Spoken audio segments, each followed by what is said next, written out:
Living in Egypt, I mean, I've been spending at least 3 months per year before the last 6 months in a row, and there were barely a day was going on without a sit-in, a protest happening, not just in Cairo, where most of the focus is, but everywhere. So, I mean, the sense of dissatisfaction was already there, and this is the common thing. And also the explosion was more or less the same. Then, of course, the Egyptian regime is somehow stronger, or let's say more ready to confront. Also, it's bigger. The army is bigger. The security apparatus was bigger. But in terms of the motivation behind those uprisings, they might well spread elsewhere. I mean, they are just the same. And it's the Arab youth that it's reclaiming its own place in politics after being excluded for so many years. We are having this educated, what will be middle class for us in Europe or elsewhere, is in fact being impoverished. So, you know, that was highly likely to happen. Mm-hmm. Yeah. Fida Al-Hamami, can I put this to you? Do you agree that maybe the transition in Tunisia will be far easier than what you are seeing in Egypt? Do you think that it is you're essentially getting there with fewer problems? I don't think so, because we do have different problems when that matters for the transition. Because the political scene in Tunisia and the political scene in Egypt, when opposition is concerned, for example, are very different. Because the Muslim Brotherhood, for example, in Egypt, are a strong opposition party, and this can really change things. In Tunisia, we have weaker opposition, very different people, and the people like the mass, the young, don't know them. That is the problem, that we don't have a reliable, known opposition in Tunisia. So that is one difference. Second, the situation in Egypt, there is too much at stake. The geographical position of Egypt is very delicate. So there is the border with Gaza, and there is too much at stake. So it won't only concern Egyptians, this transition. Let me move this on. I think Go on. I'm slightly concerned at sort of the mention of the Muslim Brotherhood, because ironically, in Tunisia, we actually have a figurehead for the Muslim Brotherhood. We have a Ghanouchi who flew back from exile to head a Muslim movement in Tunisia, which, again, you know, amazingly, the US haven't battered an eyelid at that. And in Egypt, where the Muslim Brotherhood is not actually a political party and do not have a single represented nominee in the Shura Council or in the parliament, effectively, people are overly scared. Again, there has been the scaremongering tactic of the Muslim Brotherhood coming into power in Egypt, and no, it's just simply not happened. We're not an Iran of '79. I would plead commentators to think about the example of Turkey, the Kuwait revolution, which sees a strong Islamic influence, but a secular and modern state. Okay, but what you do have in Egypt, and what is clear when you compare it to Tunisia, in a sense, is that Egypt does have a bigger position in what is happening in the Middle East. They have more vested interest, and therefore the rest of the world will have more of a vested interest in what happens in Egypt. And you're still not seeing a strong opposition in Egypt that can take the place of the leadership. Correct. I mean, we understand the natural fears, any mention of any influence, and again, I say that this concept of a power vacuum, which, you know, we're trying to push the argument that it's unfounded.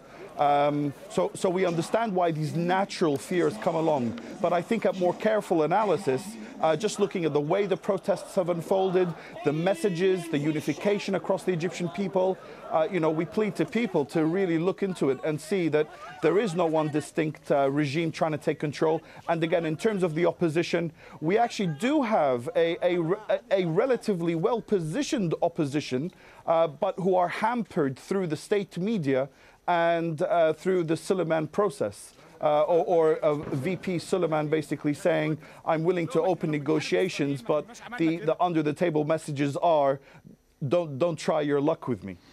Gennaro Gervasio, so we're down to the point of the opposition basically In Tunisia, they stayed out of the protests and now they're coming to the forefront, whereas in Egypt, it's a very mixed message. How do you see the picture of both countries? Well, I mean, the picture is still very difficult to see. Clearly enough, I mean, part of the opposition was behind the organization of the demonstration in the first, I mean, there were like youth movement like Sitta April the 6th and other. So the Muslim Brotherhood at the beginning, they were not part of it, but clearly very soon they moved in, including Al-Baradei and his National Association for Change, plus leftist group and so on. The question is that, you know, how can you speak of a transition whilst the regime is still there? And let's not forget that Omar Suleiman, that for some would be the figure, the transitionary period. I mean, he represents the regime even more than Mubarak in these days. But there is also another challenge for the opposition. It's not just to negotiate with the regime, because they've been doing with not much success, but for the last 20 years and more. The question is how not to make the street unhappy, because, you know, I know that they've been starting negotiation with the regime, with government, with elements in the government, including the new leader of NDP, Hossam Badran, who was being always called a reformer and quite close to some secular milieu in Egypt, like secular and leftist, to say this way, to put it in this way.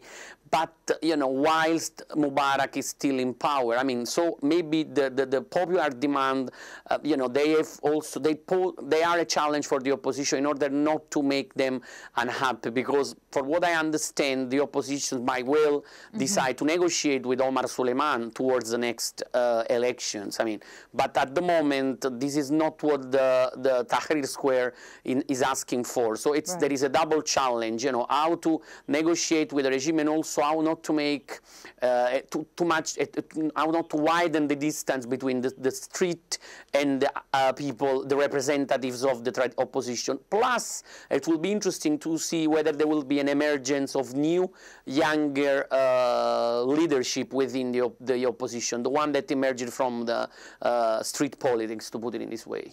Okay, we'll have to leave it there. And thanks to our guests. In Tunis, Fida Al-Hamami. In Sydney, we had Gennaro Gervasio. And in London, Yusuf Elbaz. Thank you so much for joining us here on this edition of Inside Story. We, of course, welcome your comments and suggestions. Please email them to us at insidestory@aljazeera.net. But for now, it's goodbye.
Home to a diversity of rare species, Latvia's pristine woodlands are a place of magic.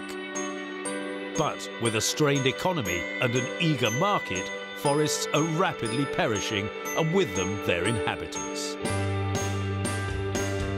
People and Power investigates how 60% of Latvia's timber ends up on UK shelves with a questionable seal of approval. Latvia's pulp fiction, at this time on Al Jazeera. As Washington's allies stumble, one after the other, exposed, losing control and influence, powerless in the face of the people's power, we ask, is this the dawn of a new Middle East? Empire at this time on Al Jazeera. Personal blogs by professional journalists. blogs.aljazeera.net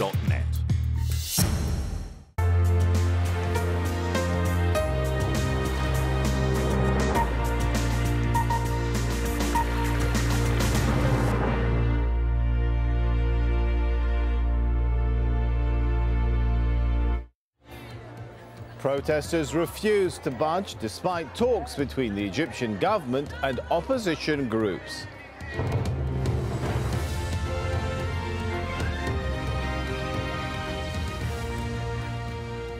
I'm Sami Zaidan, you're watching Al Jazeera, also making the